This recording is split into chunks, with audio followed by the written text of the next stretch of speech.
thank Pete Daly and the Naval Institute for all that you do to support the debate and the discussion of professional naval issues. The mission of the Institute, I'm quoting here, I'm sure you know it better than I do, to dare to read, think, and write in order to advance the understanding of sea power and issues critical to national defense. And today, more than ever, we need that kind of daring thinking, that kind of new approach. We need innovative ideas. We need creative solutions. I want to say a couple of words about two speakers you've already had, Randy Forbes and Tim Kaine. Different sides of the political aisle, but all three of us agree wholeheartedly that we need to keep a great Navy and great Marine Corps, that the national defense strategy going forward is and will be a maritime strategy, that in order to do the things that America needs to do, in order to give the president the options, we need to give any president that we have to do the things in the Navy and in the Marine Corps to be there, to have that presence, to have that ability to answer whatever call comes. And so in that light, and Tim Kaine, like me, is a former governor, and I heard his answer to one of the questions. I mean, as governors, you don't have the luxury to not pass a budget. You just don't. You don't have the luxury to say, we'll get to it at some point. You don't have the luxury to just kick the can down the road. I mean, Mississippi legislature meets for 90 days, 90 calendar days. Happiest day of any governor's year is the day they go home. But they do have a series of deadlines, and if a bill doesn't pass, it's dead. If it doesn't get out of committee by a certain day, dead. If it doesn't get off the floor by a certain day, dead. If it doesn't get into conference by a certain day, dead. Now, of course, the Mississippi legislature has a thing called the bill can be dead, it can be dead, or if you really want to make sure it's not coming back up, it has to be dead. But my point is that governors all across the country, legislatures all across the country, pass budgets on time. And you may not like the budgets, but they're on time. They pass laws on time or not, but they get the business done. And so I'm going to talk about a couple of things today. My understanding of sea power, how critical it is to our national defense and the strategy that we need to employ with it, but also how the current fiscal situation, the state of play, may impact that. Now, I've had a very unique and incredibly privileged view of the Navy and Marine Corps for the past 4.5 years as Secretary. And I want to share part of that perspective with you today. The value of the Navy and Marine Corps is as apparent today as it was at the founding of our country. Enshrined in our Constitution is the instruction to Congress to provide and maintain a Navy. There's a reason that they included maintain. At that time, the Navy was a tangible and permanent signal of our independence and our presence on the world stage. Throughout our history, the Navy and Marine Corps have been called upon to act in both war and peace. And today, the Navy and Marine Corps plays an even larger role and a more vital role on that world stage. The framers of the Constitution understood that we had to maintain a constant and persistent presence. It had to be, in the words of the Constitution, maintained. And that's presence. Presence is what the Navy and the Marine Corps is all about. Presence is Oliver Hazard Perry scrawling, "We have met the enemy and they are ours." Presence is all the great battles in Navy and Marine Corps history, from the War of 1812 and those great battles like the one on Lake Erie, through Mobile Bay, through the Atlantic warfare of World War I, the Pacific warfare of World War II, Chosin Reservoir, Vietnam, the first Gulf War, Iraq, Afghanistan. And in each of those, the American Navy has maintained control of the seas and guaranteed freedom of navigation in between those wars and peaceful free trade. And by doing so, the Navy has underwritten an unprecedented growth in the world economy. As the President said in September, for nearly 7 decades, the United States has been the anchor of global security. And I think the use of anchor is very appropriate in that statement. We respond to every crisis when the nation calls. We respond whether it's high-end combat, whether it's irregular warfare, whether it's humanitarian assistance and disaster relief. We just recently, in the Philippines, as Typhoon Haiyan moved toward Philippine archipelago, our naval forces tracked the progress of that storm, and when it hit, the George Washington Strike Group was already at sea and ready to follow it in. In the aftermath, we had Marines on the ground a few hours after the storm hit. We had C-130s and MV-22 Ospreys bringing in early aid and surveying and assessing the damage. And within just a few days, we had a dozen ships and hundreds of aircraft in the Philippines. Now, it's one of the things that we do, and we are very good at it. The humanitarian assistance and disaster relief that the Navy and Marine Corps provide is not just in these high profile like the Philippines or the tsunami in Japan or the earthquake in Haiti.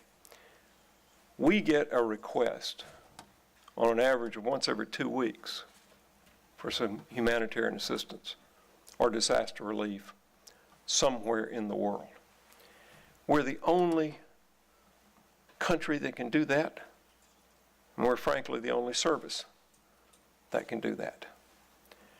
I went to Haiti several years ago, right after the earthquake there. The port was destroyed. The airport was seriously damaged. So Marines on an amphib just found a beach, and they went ashore. They didn't need a port. They didn't need an airport. They went in and began delivering aid. Now, Marines being Marines, when people crowded around them asking for aid, Marine Gunnery Sergeant jumped up on a pile of debris and said, "Okay, we're here to help, but everybody's going to be polite. Get in line. And we will hand out food and provisions and medical help." And everybody did. If a Marine told me to line up, I'd pretty much do it too. But it shows how flexible the force is. It shows how quickly we can get there.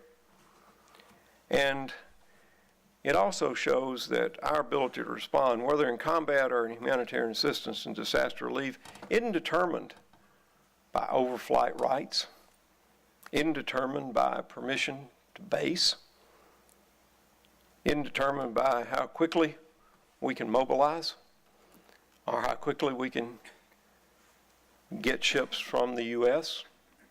to a place. We don't take up 1 inch of anybody else's soil.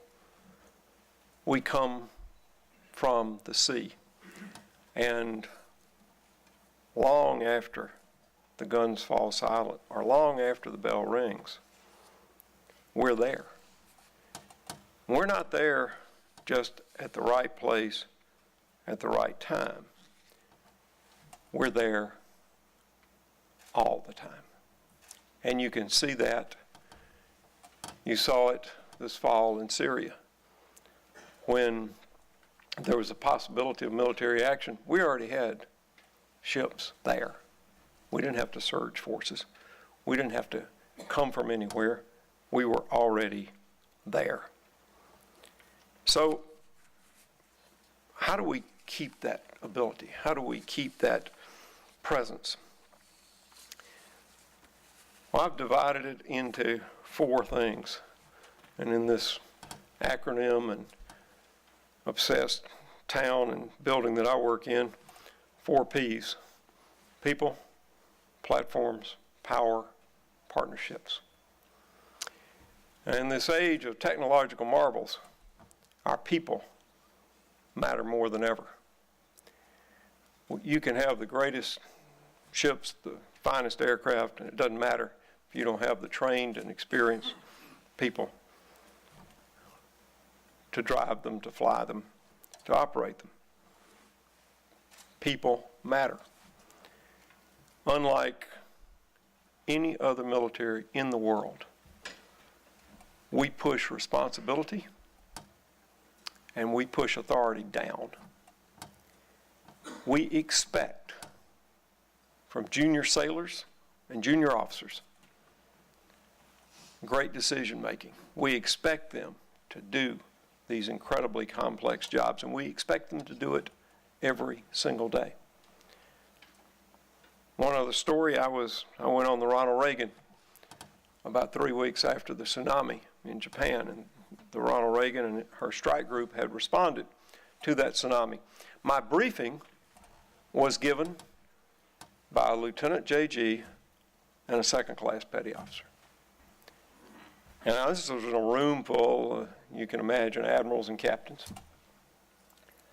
And the reason they gave me that briefing was they were the ones that were in charge of setting up the relief mission.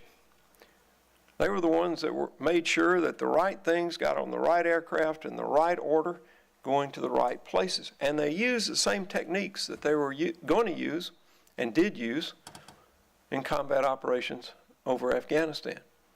But that's how we push responsibility down. And that's where we expect people to be able to make those decisions and to know what those decisions ultimately mean and why they matter.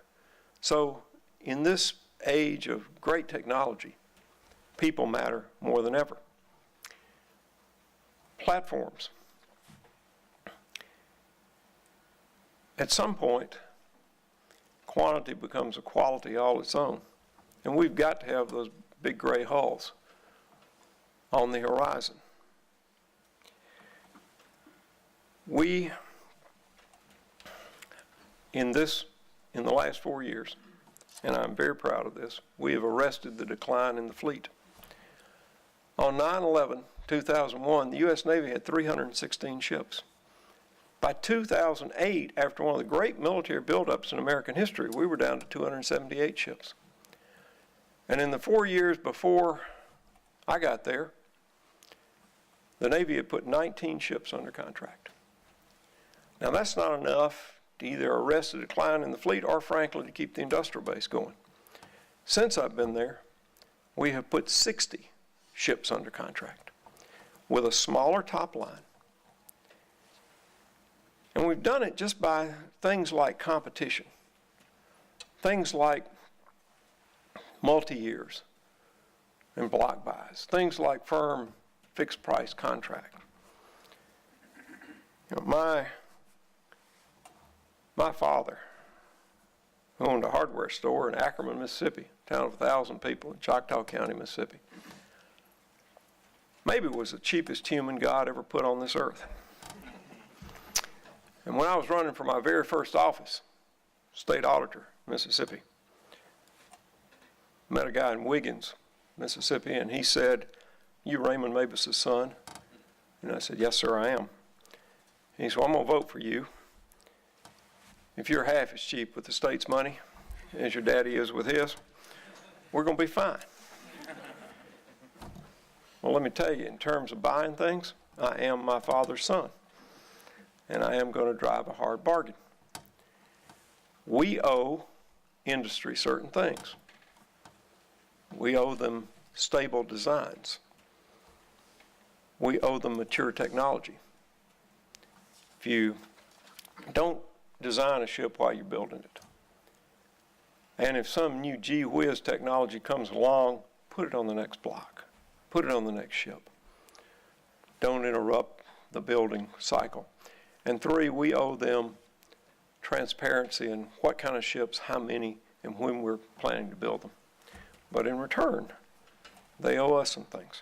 They owe us the investment in infrastructure to do these builds. They owe us investment in training of the shipyard workers. And they owe us, if we don't change the design, and if we don't change the technology, every ship of the same class ought to cost less than the one before it. There ought to be a learning curve. And on platforms as diverse as the DDG-51, the Virginia-class submarine, and the LCS, that is happening. Power. Energy and power are central to our naval forces because we've got to have them to get our platforms there and to keep them there. And energy is a national security issue. Oil prices surge every time there's some instability, whether that country produces a lot of oil or not. When Syria happened, not a significant oil producer of any kind, when Syria happened, the price of oil popped up to $107 a barrel. And traders call this a security premium. Well, this security premium over the past two years, fiscal 11 and fiscal 12, has cost DOD $5 billion over what was budgeted for fuel. It's cost the Navy and Marine Corps $2 billion over what we had budgeted for fuel. Now, there are not many places to go get $2 billion in Navy and Marine Corps that it's unbudgeted, and you did not expect. The only 2 places are out of operations and training. So you fly less, you steam less, Marines go to the field less. Or, if the bill gets big enough, you have to start taking it out of platforms. And I don't think either one of those is a good choice. I think there ought to be a third choice. And even if the United States does produce all the oil and gas that we need domestically, it still is the ultimate worldwide commodity. You still will not be insulated from these global price shocks. Every time somebody threatens to close a choke point, every time there's instability somewhere, oil is going to spike. And every time it goes up $1 a barrel, it costs the Navy, Marine Corps, $30 million for that $1. So we've been doing some things. One of them is I've set some energy goals for the Navy, and we're going to meet them. That by no later than 2020, at least half of all our energy, afloat and ashore, will come from non-fossil fuel sources. Now we've demonstrated the Great Green Fleet at RIMPAC in 2012. We took a carrier strike group, the carrier's nuclear, but every ship in that strike group and every type of aircraft that flew off the carrier, the ship sailed on a 50-50 blend of biofuels and aviation and marine diesel. The aircraft flew on a 50-50 blend of biofuel and avgas. And you know what the big news was? No news. We put the biofuel in our normal logistics chain, put it on an oiler, which I guess is misnamed, and took it out to the fleet. And the only difference that people could see, maybe, is that it burned a little cleaner. That there wasn't quite as much gunk on the engines after. Now, I got yelled at because it cost a good bit to get this biofuel. And it did. It was a very small amount, 450,000 gallons. And it cost $26 a gallon for the biofuels. But because we're bringing the market, and because under something called the Defense Production Act, if we've got a defense need that the country cannot meet in scale, we can partner with people to get it to scale. We now have signed contracts with 4 biofuel companies to deliver us biofuel, 170 million gallons a year starting in 2016 for under $3.50 a gallon, which is less than we're paying for petroleum today. We're also doing a lot of stuff in energy efficiency on our bases, on our ships. We've got the first hybrid ship at sea, the USS Macon Island. She had a $33 million fuel budget on her last deployment. She spent $17 million, brought the rest of it home. And that was impressive. But the most impressive thing was when I visited and talked to one of the engineering duty officers.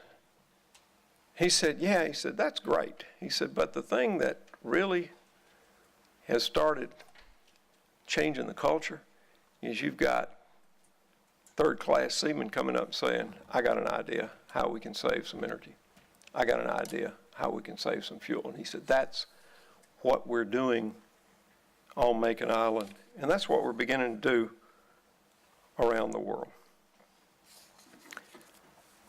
Partnerships. The new defense strategy says that we ought to do 3 things. Focus on the Western Pacific, focus on the Arabian Gulf, and focus on building partnerships. That's a description of the United States Navy and Marine Corps. We are uniquely suited to going in and building partnerships, to coming from the sea, doing training, doing humanitarian assistance, doing all the things you do, and then leaving. Not asking for basing rights, not asking to stay on a permanent basis. But no one Navy, no one military force can do what we need to do globally alone. And by partnering and by being interoperable and by knowing how each other operates, by knowing through exercises and actual operations how we work, when the next crisis comes, we're always better prepared. So those are the four P's. And I listened to part of what Tim Kaine said, and I hope we are close to 2 things, a budget deal and a defense bill, an NDAA. Because the way we're going, it puts everything at risk.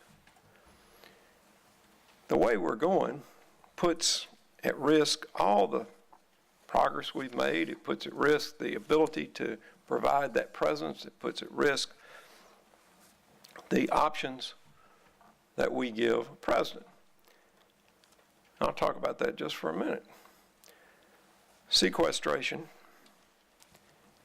says just take a chunk out of every single line item. It does not allow you to put money against strategy. It's just a dumb way to cut. And almost as harmful, particularly to the Navy, are continuing resolutions. There hadn't been a budget passed on time since 2005. Just think about that. Not a budget on time since 2005. I have never seen a budget on time since I've had this job for the last 4.5 years. And when you've got a continuing resolution, strange things happen. We can't put a ship in a shipyard because it's a new start. If we're going to spend more money building a ship than we did the previous year, when we reach the previous year's amount of money, we have to stop. Makes no sense. So I hope that they reach a budget deal, and I hope that it does give us some certainty, because that's the main thing you're looking for, is some certainty. And as much as I and others complain about sequestration and continuing resolution, I want to make it very clear that I'm not talking about the fact that we should not spend less on defense. We should. The American people have the right to expect that after we come out of 2 very long wars, that we will spend less on defense. But what I am saying is that you ought to do it in a smart way. You ought to do it in a way that supports strategy. It shouldn't be with a blunt object. And it should be with a thought of, what kind of force do we want?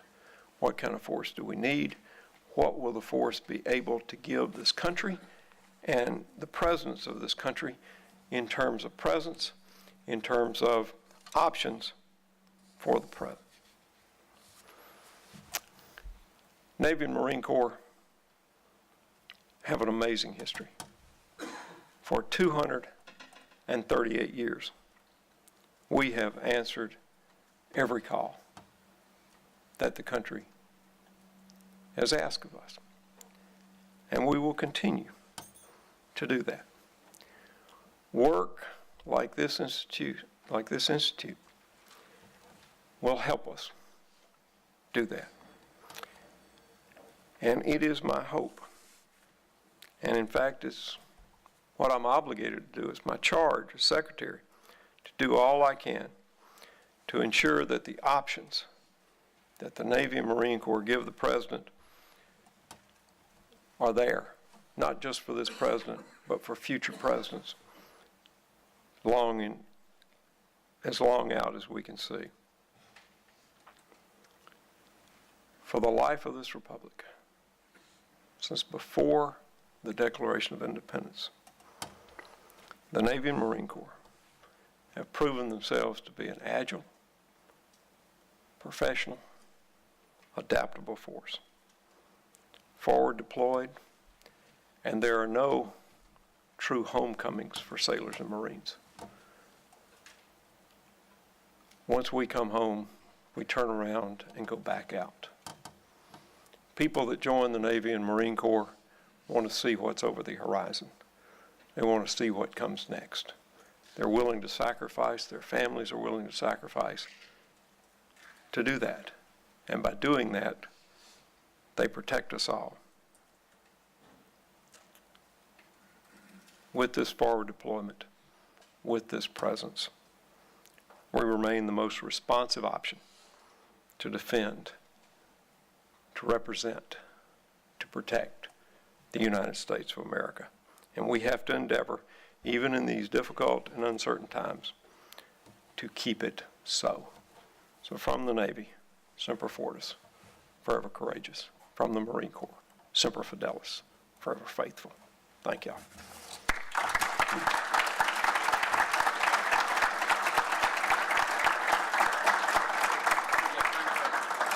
Sure. We have time for a couple questions. Yeah, I talk longer than you give me a microphone, who knows what'll happen.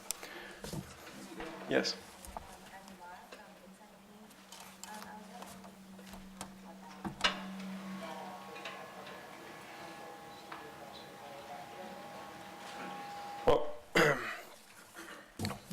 question was the risk of budget uncertainty to the Navy industrial base.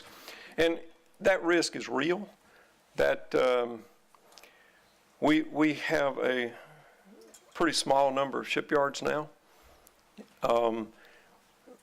We endeavor to keep competition everywhere we can. And I'll give you 2 quick examples of that competition.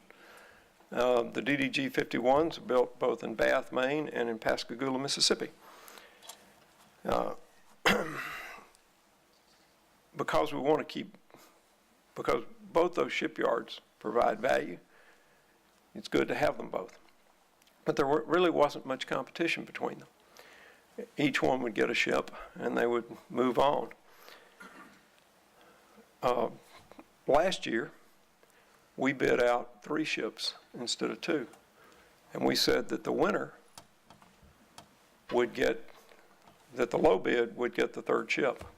And the difference in the low bid and the high bid would come out of the high bid's profit. We got a pretty good price on those 3 ships. Now, one shipyard won that. This year, we bid out 9 ships with an option for a 10th. The other shipyard won by a large margin. That's the value of competition. That's the value of having both of those shipyards open. Same thing with the littoral combat ship. One version built in Marinette, Wisconsin, one version built in Mobile, Alabama. There were 4 ships either being built or in the water. When I got here, we were bidding out 3 more ships. Those first 4 had cost around $800 million each. The bids for the next 3 came in just unacceptably high, higher than the originals. So even though we wanted both, even though we liked both, even though they gave us different capabilities, I made the decision to pull the RFP to say, you're going to compete against each other based mainly on price. We're going to select a winner who will build 10 ships over 5 years. We want a technical package. We're going to put that out for bid. Another shipyard will get 9 ships over the same 5 years. Over the course of a year, those numbers came down by almost 40%. I still don't know who won. Didn't very specifically, did not want to know. Went back to Congress, said, can we buy them both again? Congress said yes. So we got 20 ships instead of 19 over that 5 years, and we saved $3 billion. That's what competition does. We've got only one shipyard that builds auxiliaries, for example, NASCO in San Diego. Really well-performing shipyard. The TAKEs, the ammo and supply ships, 14 of them. The last one took 40% of the man hours that the first one did. Every one came in quicker and with a smaller budget. But if we don't have enough ships, they could go out of business. Then what do we do? So we really do need, and they're not contradictory, we need to protect the industrial base so that we can drive prices down. And shipbuilding is a unique skill. It's not one that you can just walk in off the street and do. I saw that in my home state of Mississippi after Katrina, when about 5,000 shipyard workers left Ingalls, and they never came back. And it took Ingalls years to train up enough people to follow them. So I think this is one of the critical things that we're doing, is trying to protect the industrial base, not just for ships, but in all sorts of defense articles. Who else? Back here, sir. Yeah. Hi, Jared Serbu from Federal News Radio. This compromise NDAA looks like it's going to prohibit things like RAC and TRICARE fees, probably not surprisingly, but how big of a deal is it for the Navy and Marine Corps to not be able to get after those kind of internal cost drivers? Well, I'll talk about the personnel costs, TRICARE, things like that. It's huge. We're going toward having a very small, very well paid, very poorly equipped force. That's where we're heading. Because personnel costs are eating up a bigger and bigger part of the budget.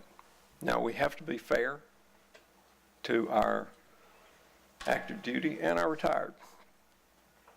But, and I'll give you that TRICARE example. You know,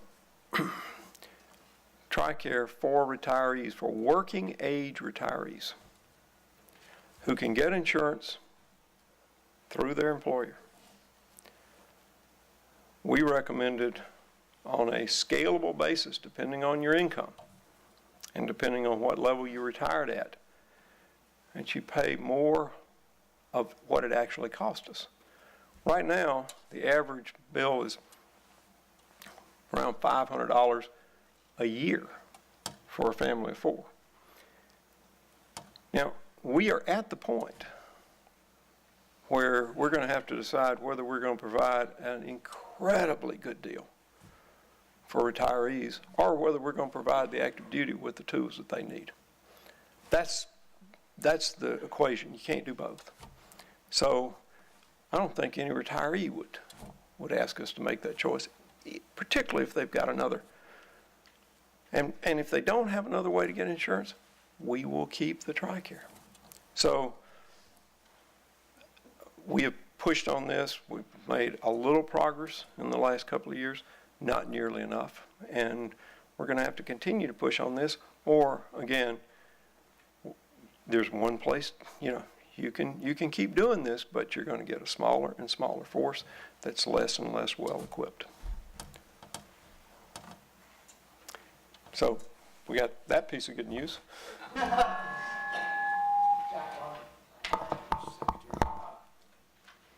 takeaway, a couple of things. The issue that Charles in this case concerns you, right? What is the idea of the fault that you had so strong risk for a couple of Okay. Thing that concerns me the most is that we're not taking this budget stuff seriously enough.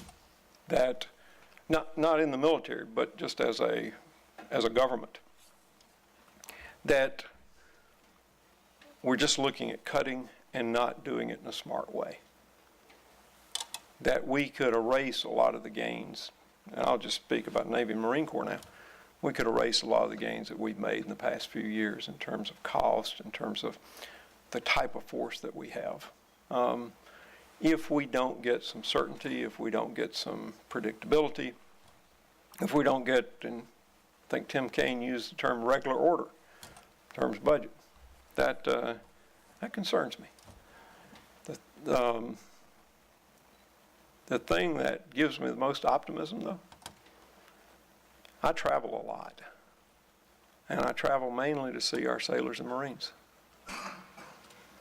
And meeting those sailors and Marines, the level of skill, the level of commitment, the level of patriotism, the level of dedication that they bring from, you know, the youngest seaman recruit and the brand new ensign, or the Marine that's just graduated from Paris Island, to the newest second lieutenant at the basic school. That level of just overall excellence is astounding. And any country that produces that, produces those kind of people in those numbers who are willing to serve this country, I think in the end we'll do okay.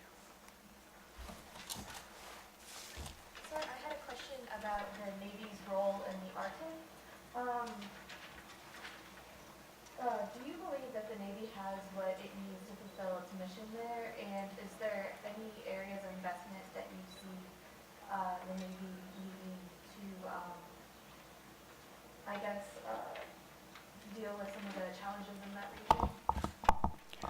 think the Navy's role in the Arctic, basically, and investments and things needed for that. We have been studying pretty hard on the Arctic for a few years now, because it is clear that our responsibilities are going to increase there as the Arctic becomes ice-free in the summer, which some think will happen in the next 2 to 3 decades.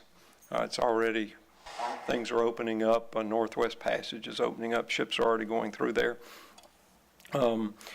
You've got a lot of resources in the Arctic, which may cause some friction among Arctic countries. Countries are already sort of staking out their claims to that. It's clear that we are going to have increased responsibilities there, and it's clear that we have to make sure that we can provide that presence and that ability to respond. And I think that we are on a path to do that. This institute and a lot of other people who are way smarter than me have been studying this, and I think we are on a good path in terms of having the platforms that we need. But I'm going to put in a plug for something Congress needs to do. We need to pass the Law of the Sea treaty. It does hamstring us in places like the Arctic. Other countries that have passed it, which is virtually every country on earth but us, have a much stronger legal basis for the assertions that they make than do we.